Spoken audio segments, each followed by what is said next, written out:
नमस्कार, news brief में आप सभी का बहुत बहुत स्वागत है। मैं हूं आपके साथ तान्या वर्मा। तो चलिए शुरुआत करेंगे इस खास बुलेटिन की।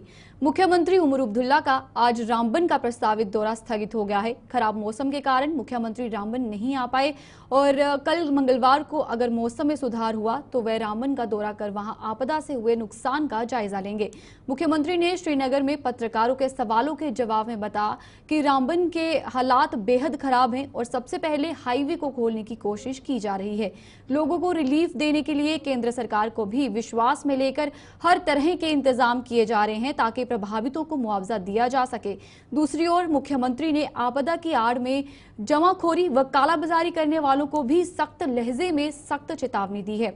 उन्होंने बताया है कि अधिकारियों को ऐसे तत्व के खिलाफ सख्त कार्रवाई करने के दिशा निर्देश जारी किए गए हैं और अगर जरूरत पड़ी तो ऐसे तत्वों को गिरफ्तार भी किया जाएगा। रामबन के जो रिपोर्ट्स आ रहे हैं वहाँ वाकई कुछ इलाकों में हालत बहुत ख़राब है, खासकर हाईवे की। कल मैंने मौके पे सीएम साहब को भेजा था। मुकामी जो हमारे एमएलए दो हैं रामबन के और बानीहाल के वो भी मौके पे मौजूद हैं। कोशिश की जा रही है कि फौरी तौर जो है एक तो हाईवे को हम रिस्टोर करें। हाईवे के रेस्टोरेशन के साथ साथ जो रेजिडेंशियल एरियाज़ इन पस्सियों में जो है बह गए हैं उनको हम किसी तरह जो है रिस्टोर करें।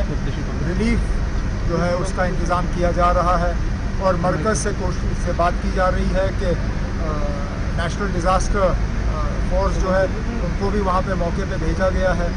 प्राइम मिनिस्टर्स रिलीफ फंड और बाकी रिलीफ फंड्स को भी टैप किया जाएगा ताकि जहाँ जहाँ नुकसान हुआ है उस नुकसान का मुआवजा जो है लोगों को मिले। फिलहाल मैं लोगों को ये यकीन दिलाना चाहता हूँ कि किसी चीज़ की अभी कमी नहीं है।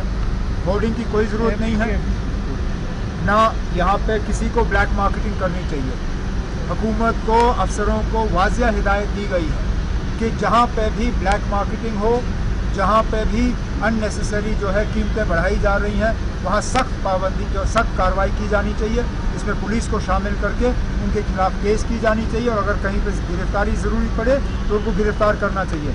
अगर कहीं पर भी, मैं आप सबके ज़रिए लोगों को ये कहना चाहता हूँ, अगर कहीं पर भी ब्लैक मार्केटिंग की शिकायत आ रही है मेहरबानी करके हुकूमत तक वो शिकायत पहुँचाइए ताकि हम उनके खिलाफ कार्रवाई करें। श्रीनगर जम्मू का हाईवे बंद है, मुगल रोड फिलहाल खुला है। मुगल रोड के ज़रिए अगर ज़रूरत पड़े तो हम सामान ला सकते हैं, लेकिन आज भी हमें उम्मीद है कि एक दो दिन के अंदर अंदर कम से कम वन वे ट्रैफिक के लिए। नेता प्रतिपक्ष सुनील शर्मा ने आज भाजपा के कुछ अन्य नेताओं को साथ लेकर रामबन में लोगों को हुए नुकसान का जायजा लिया। सुनील शर्मा की अध्यक्षता में रामबन पहुंचे इस दल ने ये जायजा लिया और बताया कि इसकी रिपोर्ट तैयार कर केंद्र सरकार को सौंपी जाएगी ताकि प्रभावितों को उचित मुआवजा दिया जा सके। सुनील शर्मा ने बताया कि भाजपा का केंद्र और जम्मू कश्मीर नेतृत्व इस पूरे मामले को गंभीरता से ले रहे हैं। जम्मू कश्मीर की सरकार को भी प्रभावितों को कहीं और बसाने के लिए उचित कदम उठाने चाहिए। हम सब यहाँ पे आए, हम एक असेसमेंट, एक जायज़ा रिपोर्ट लेना चाहते हैं ग्राउंड पे क्या हुआ है, ताकि जो लोगों की अपेक्षाएं हैं, लोगों की उम्मीदें नरेंद्र मोदी जी के प्रति है, भारत सरकार के प्रति है, एक्चुअल रिपोर्ट हम वहाँ पहुँचाएं। हम दोनों नालाज में अभी यहाँ पे गए, वहाँ से ऊपर चढ़े, यहाँ से नीचे आए, तो बहुत बड़ा एक डिज़ास्टर है, बहुत बड़ी आपदा है ये। तो सबसे पहले तो हम ऊपर वाले का शुक्रिया करते हैं कि जानी नुकसान इस नाला में हुआ नहीं है, दुकानें 20-30 गई हैं।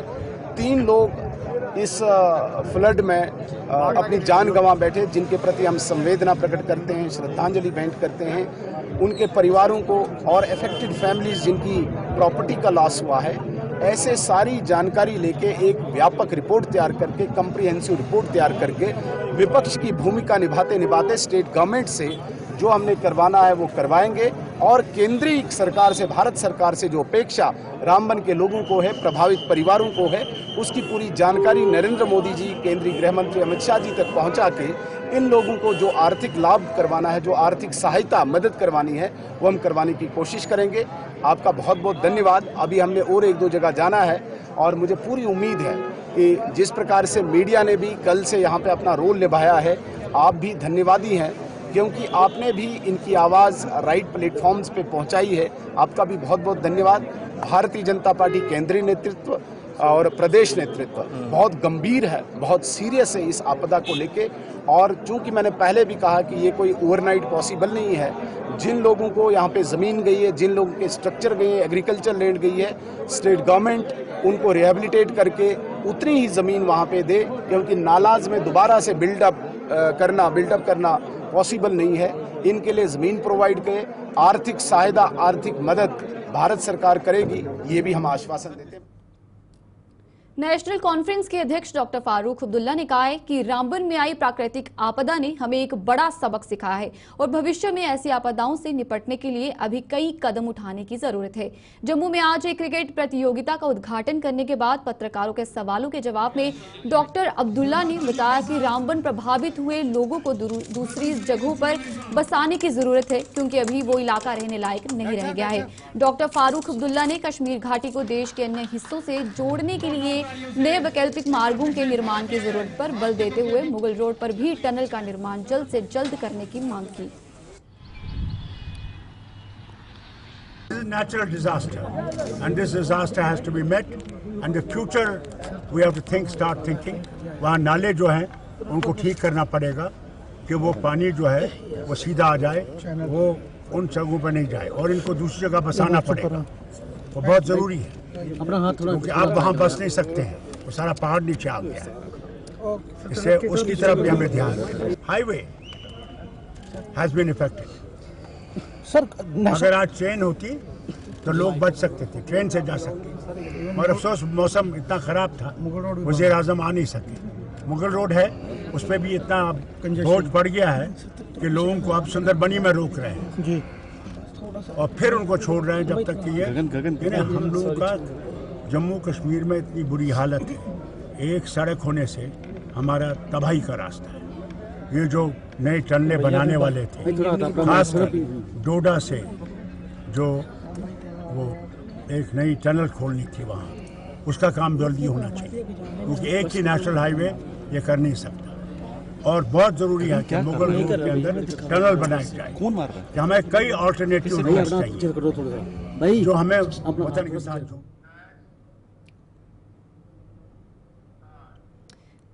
जम्मू कश्मीर हाईवे पर यातायात बाधित होने से जहां वाहन चालकों के साथ साथ यात्रियों को परेशानी का सामना करना पड़ रहा है, वहीं अपनी जिंदगी के नए अध्याय की शुरुआत करने वाले नवविवाहित जोड़े के लिए भी ये आपदा एक यादगार बन गई है। इसका एक और सबूत आज देखने को मिला जब चिन्नैनी से वापस लौट रही एक बारात हाईवे पर फंस गई।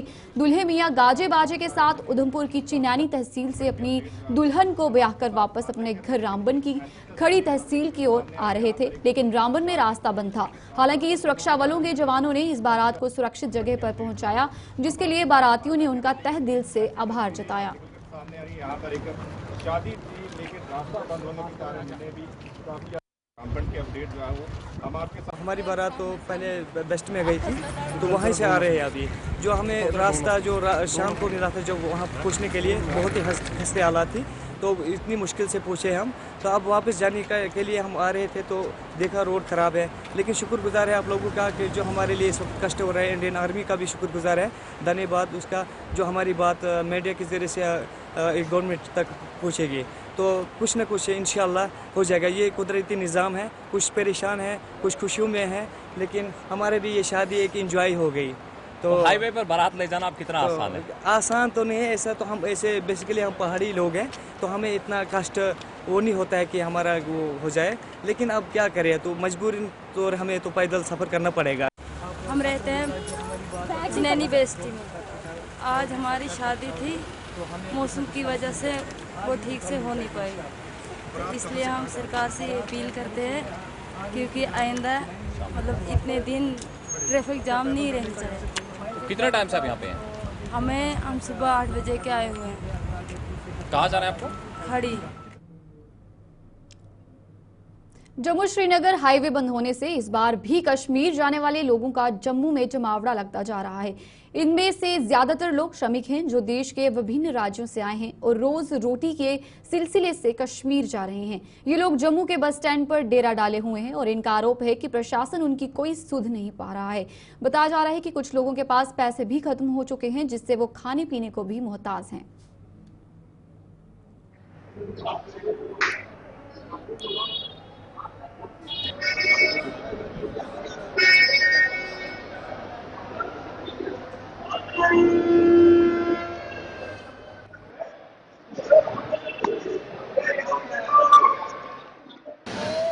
यहाँ जो है ना रास्ता जो है ना गंभीर है, इस वजह से पहाड़ी गिर गया है नीचे रोड पे, जाने नहीं दे रहा है। आज 4 रोज से हम लोग फंसे हुए हैं, खाने के लिए मोहताज है। घर से आए हैं, अभी कमा के तो नहीं आप जा रहे हैं जो अनाप शनाप पैसा खर्चा करेंगे, खाने के लिए मोहताज हैं।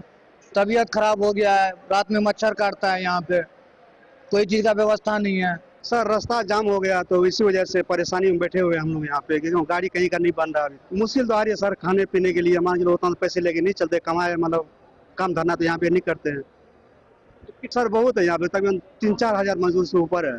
सरकार से ये उम्मीद है कि मान चलो किस तरह रास्ता मतलब तैयार करे तो हम लोग निकलेंगे यहाँ से, फिर नहीं तो आपसे हम लोगों को घर जाने पड़ेगा। बहुत कल से बेचारे परेशान हुए हैं, और क्या है यहाँ आज 4-5 दिन लगे नहीं, लोग खड़े हैं और इनको परेशान है, बेचारे फाकी सके रहते हैं, भूखे हैं, इनको खाने की बहुत दिक्कत है बेचारे पैसे की, इसलिए बहुत परेशान लोग हैं। 2-3 दिन से हम लोग फंसे हुए यहाँ पे हैं, तो यहाँ का प्रशासन हो या सरकार हो तो लोगों का जो आने वाले को यहाँ पे कम से कम फैसिलिटी दे और रहने सहने का भी इंतजाम करवाए, और जैसे गाड़ी को खुलवाने का जल्दी प्रयास करवाए ताकि लोग आगे फंसे नहीं। नेशनल हाईवे है तो लोगों को बहुत समस्या हो रहा है जाने आने में। तो हम लोग काफ़ी, कोई बिहार से, कोई यूपी से है, कोई बंगाल से है, बहुत सारे यहाँ पे बिहारी आगे यहाँ फंसे हुए हैं। तो इन लोगों का काफ़ी स्थिति समझिए खराब हो चुका है। किसी को किराया था यहाँ ख़त्म हो गया है, किसी को खाने पीने को नहीं है। तो यहाँ का जो प्रशासन है या क्या कहते हैं सरकार है, तो वो कम से कम इनका इमीडिएटली एक्शन ले, और इन लोगों का जो बाहरी आदमी है ना, इन लोग कम से कम दिखाए रास्ता, और कब खुलेगा कब जाएगा इनका अभी तक कोई अलाउ नहीं हुआ है। फिलहाल जो है इन्हें नेशनल हाईवे जो है ना अभी काम चल रहा है जैसे मालूम हम लोग को हुआ है, लेकिन अभी जाने का कोई उम्मीद नहीं यहाँ पे है। इन लोगों को परेशानी है, भीड़ अचानक हो गया यहाँ पे। रेलवे स्टेशन से लेकर जम्मू बस स्टैंड में व्यवस्था समझिए फेल हो गया है, खाने पीने का अच्छा व्यवस्था भी नहीं है, किराया भी डबल चल रहा है यहाँ पे। बाकी देखते हैं जब तक खुले हम लोग को यहाँ रहना पड़ेगा। वो कन्फर्म नहीं हो रहा। कुछ गाड़ी वाले का कहना है कि वहाँ से संगलदान लेके जाएंगे, रियासियों को लेके जाएंगे, आगे ट्रेन से चले जाना है, लेकिन कन्फर्म नहीं है क्या हकीकत वो ले जाएंगे या वहाँ पे छोड़ देंगे या बस से बैठना पड़ेगा। आगे भी तो क्लियर होना चाहिए ना बनियान से। अपनी मांगों को लेकर आंदोलन कर रहे डेली वेजरों और कैजुअल लेबर ने जम्मू में आज महापंचायत की शुरुआत की। कैजुअल लेबर यूनाइटेड फ्रंट के बैनर तले हो रही 2 दिनों की इस महापंचायत के जरिए ये लोग एक बार फिर मिनिमम वेजेस एक्ट को लागू करने और पक्की नौकरी देने की मांग सरकार से कर रहे हैं। इस महापंचायत को भाजपा ने अपना समर्थन दिया है, जिसके चलते चिन्नैनी विधानसभा के विधायक बलवंत सिंह मनकोटिया भी आज महापंचायत में शामिल हुए। इन लोगों का कदम कदम पर समर्थन करने की बात कही। हमारे साहिब की काफी कमी है। की मांग है कि डेली वेजर्स के अलग अलग जो डेली वेजर्स के जो है डिपार्टमेंट के उनके जो रिप्रेजेंटेटिव को इसमें ऐड किया जाना चाहिए, बिल्कुल ठीक है। और सुप्रीम कोर्ट का ऑर्डर जो 2015 का है उसको लागू करने के लिए इन्होंने मांग की है इस महापंचायत के माध्यम से। और इसी तरीके से इन्होंने कहा कि जिन्होंने जमीन दी है, चाहे एजुकेशन हो, चाहे हेल्थ जो पीएचई का डिपार्टमेंट जल शक्ति वाला हो या दूसरा डिपार्टमेंट हो, जमीनें तो हमने ले ली, डिपार्टमेंट के नाम जमीनें उनकी गिरदौरी लग गई, लेकिन मेरे पास ना तो जमीन रही और ना मुझे नौकरी मिली। जो मेरे से वादा था वो पूरा नहीं हुआ। डीपीसी का है, हमारे जो पीडीडी के डेली वेजर्स हैं, कमेटी बनी, लंबा संघर्ष हुआ 2019 में, आज कितने रेगुलराइज किए ये देखने की बात है। इसी तरीके से जो हमारे आउटस्टैंडिंग सैलरी है, जो हमारे फॉरेस्ट डिपार्टमेंट का 25 दिन ही काम लेते हैं, उनसे 1 महीना पूरा काम ले और पूरे महीने की सैलरी दे। इसी तरीके से बाकी भी जिनकी मैं बात नहीं कर पाया, सभी डेली वेजर्स का यहाँ पे जो संघर्ष है, और महापंचायत के माध्यम से मैं मुबारक देना चाहता हूँ कि इन्होंने जो तरीकाकार अपना संघर्ष का बदला है, और मुझे पूरा यकीन और विश्वास है इस तरीकाकार से सरकार झुकेगी और सरकार को मानना पड़ेगा कि इस बजट सेशन में जो प्रावधान यहाँ पे रखना चाहिए था, इनके लिए मैं नहीं कहता कि वन गो में सारा बजट, सड़कें, पानी, बिजली बंद करके इनको ही सारा दे देते, लेकिन कुछ टोकन तो रखते तो लगता कि इस बजट में हमने 25%, 30%, 40% मिला है तो अगले में मिलेगा। तो इसमें प्रोविजन अगर रखा नहीं और कमेटी बनाई है, और कमेटी भी जब एक असेंबली के अंदर प्रदर्शन हुआ, प्रोटेस्ट हुआ, शोर शराबा। रामनगर के कगोट गांव में पोषण अभियान के तहत एक जागरूकता कार्यक्रम का आयोजन किया गया। इस कार्यक्रम का उद्देश्य ग्रामीण क्षेत्र की महिलाओं को पोषण के महत्व के प्रति जागरूक करना था। कार्यक्रम में कगोट गांव की सभी महिलाओं ने बढ़ चढ़कर भाग लिया, जिन्हें संतुलित आहार, बच्चों और गर्भवती महिलाओं के पोषण और स्वच्छता से संबंधित विभिन्न जानकारियां दी गई। विशेषज्ञों ने बताया कि कुपोषण से बचाव के लिए समय पर सही पोषण और खान पान की आदतें बेहद जरूरी हैं। कार्यक्रम में CDPO पल्लवी गुप्ता मुख्य अतिथि के रूप में मौजूद रही। कार्यक्रम का संचालन स्थानीय आंगनवाड़ी कार्यकर्ताओं ने किया और अंत में महिलाओं को पौष्टिक आहार संबंधित ग्रामीण यानी कि जो कि पौष्टिक आहार है उसके संबंधित सामग्री भी वितरित की गई।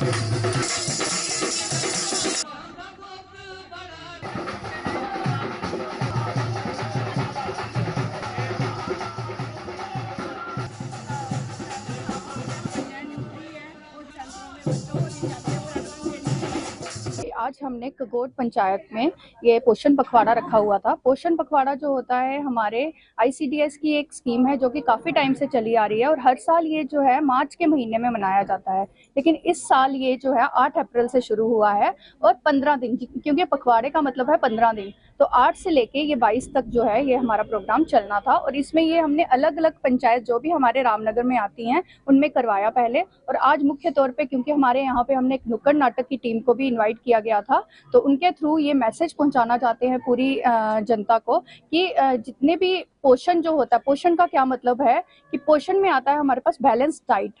जो पूरी बैलेंस डाइट है वो हमें आंगनवाड़ी सेंटर्स के थ्रू सभी लोगों को, जो हमारे बेनिफिशरीज हैं, जो कि हमारे छोटे छोटे बच्चे हैं, प्रेग्नेंट लेडीज हैं, नर्सिंग मदर्स हैं, उनको मिलनी चाहिए। और इस बार का जो पोषण पखवाड़ा है उसके 5 थीम है।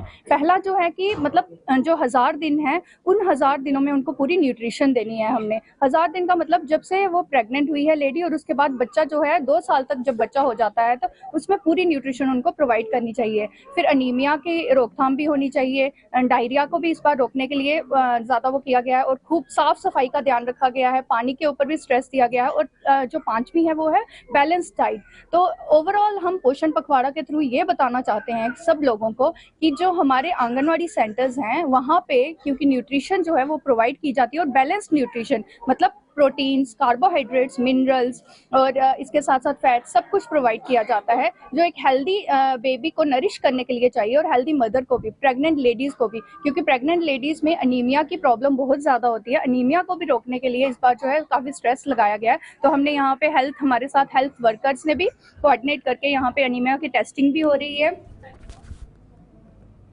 बिजली विभाग की लापरवाही के कारण आज RS-पुरा के शियाचक गांव में करीब 4 कनाल जमीन पर लगी गेहूं की फसल बर्बाद हो गई और इस गांव में खेतों के ऊपर से गुजर रही बिजली की तारों से चिंगारी निकलने पर फसल ने आग पकड़ी और स्थानीय लोगों ने तुरंत हरकत में आते हुए इस आग पर काबू पा लिया।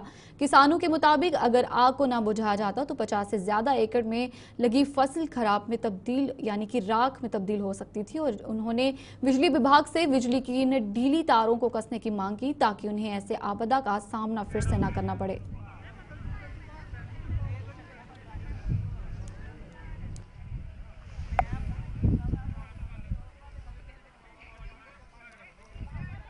जनाब ये बिजली की वजह के कारण तारां ढिलियां ने ते अजे सुबह के टाइम अग लग गई है। अजे लोग पै गए पिछू दौड़ भज करके अग बचाई आ, नहीं तो जिन्ना कोई 40-50 घमा रकबा ही बिल्कुल बर्बाद हो जाना, खत्म हो जाना ही जिन्ना भी रकबा है ही।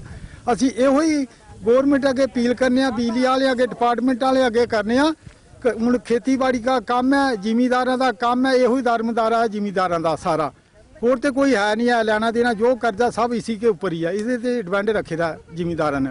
असी ये चीज़ कहने बिजली डिपार्टमेंट वाले अगे भी कि तुसी ये काम करो कि हुण खेतीबाड़ी का काम है, शुरू है, अग लगने का मौसम हुण इहो ही है, तो असीं इहो ही ओहदे अगे अपील करने तुहाडे मीडिया वाले दे थ्रू कि भाई आ गए जिथे जिथे तारां तूरां किसे दियां कोई ढिलियां कोई ओहो जे खंभे तूफान नाल डिगे दे ने आ गए मरम्मत किते जान, ठीक किते जान, क्यों कि किसान नूं कोई परेशानी ना आए, क्यों इहो ही दिनां दे विच किसान नूं परेशानी हुंदी आ जो कर्जा लेना देना जो भी है इससे ऊपर डिपेंड है ਜ਼ਿਮੀਦਾਰ ਦਾ ਕਿ ਕਿਉਂ ਕਣਕ ਫਸਲ ਵੇਚ ਕੇ ਤੇ ਅਗਲਾ ਕभी जो फसल लगाना है ਅਸੀਂ ਇਹੋ ਹੀ ਕਹਿੰਦੇ ਆ ਮੀਡੀਆ ਦੇ ਥਰੂ ਕਿ ਜੈਸੇ ਖਬਰ ਪੁੱਜਦੀ ਹੈ ਨੈਟ ਦੇ ਉੱਪਰ ਐਸੇ ਬਿਜਲੀ ਵਾਲਿਆਂ ਨੂੰ ਦਿਹਾਤ ਦਿੱਤੀ ਜਾਏ ਟਪਾਟ ਵਾਲਿਆਂ ਨੂੰ ਜਈਆਂ ਨੂੰ ਡੀ ਨੂੰ ਕਿ ਭਾਈ ਉਸਲੇ ਕੇ ਜਾ ਕੇ ਤੇ ਜ਼ਿਮੀਦਾਰਾਂ ਦਾ ਨੁਕਸਾਨ ਨਹੀਂ ਹੋਣਾ ਚਾਹੀਦਾ ਜ਼ਿਮੀਦਾਰ ਨੂੰ ਬਚਾਉਣਾ ਹੈ ਜ਼ਿਮੀਦਾਰ ਨੂੰ ਮਾਰਨਾ ਨਹੀਂ ਹੈ ਸੀ ਤੱਕ ਨਿਵਾਸੀ ਪਿੰਡ ਦੇ ਵਿੱਚ ਜਾ ਕੇ ਤਾਰਾਂ ਢਿੱਲੀਆਂ ਨੇ ਖੰਭੇ ਕੋਲ ਜਾ ਕੇ ਮਤਲਬ ਟਿਆਰਾ ਪਿਆ ਅੱਗ ਲੱਗ ਗਈ ਹੈ 4 ਕਨਾਲ ਜਗ੍ਹਾ ਸੜ ਗਈ ਹੈ ਇਹ ਜੇ ਨਾ ਹੀ ਲੋਕੀ ਆਣ ਕੇ ਨਾ ਜਾਂਦੇ ਤੇ ਮਤਲਬ ਕਿ ਜਿਹੜੀ ਸਾਰੀ ਕੋਈ 5-6 ਕਮਾਂਡ ਜ਼ਮੀਨ ਜਿਹੜੀ ਹੈ ਇਹ ਸਾਰਾ ਮਤਲਬ ਜ਼ਿਆਦਾ ਜਿਹੜੀ ਹੈ ਸੜ ਜਾਣੀ ਸੀ ਲਿਹਾਜ਼ਾ ਇਸ ਬਾਰੇ ਹੈ ਕਸ਼ਟ ਕਰਨੇ ਆ ਕਿ ਬਿਜਲੀ ਵਾਲੇ ਮਹਿਕਮੇ ਜਾ ਕੇ ਇਹ ਕੀਤੀ ਜਾਏ ਤਾਰਾਂ ਜਿਹੜੀਆਂ ਸਾਰੀਆਂ ਕੱਸੀਆਂ ਜਾਣ ਕਿਉਂਕਿ ਪੱਕੀਆਂ ਤੇ ਤਾਂ ਜਾ ਕੇ ਮਤਲਬ ਕਿ ਇਹ ਜਿਹੜੀ ਵਜ੍ਹਾ ਹੋ ਸਕਦੀ ਨਹੀਂ ਤੇ ਨਹੀਂ ਹੋ ਸਕਦੀ ਮਿਹਰਬਾਨੀ ਹੈ ਦੁਨੀਆ ਦੀ ਜਿਹੜੀ ਆਣ ਕੇ ਇਕੱਠੀ ਹੋ ਕੇ ਸਾਰਾ ਕੰਮ ਕੀਤਾ ਨਹੀਂ ਤਾਂ नहीं हो सकता है। चलिए न्यूज ब्रीफ में फिलहाल इतना ही, मुझे दीजिए इजाजत, नमस्कार।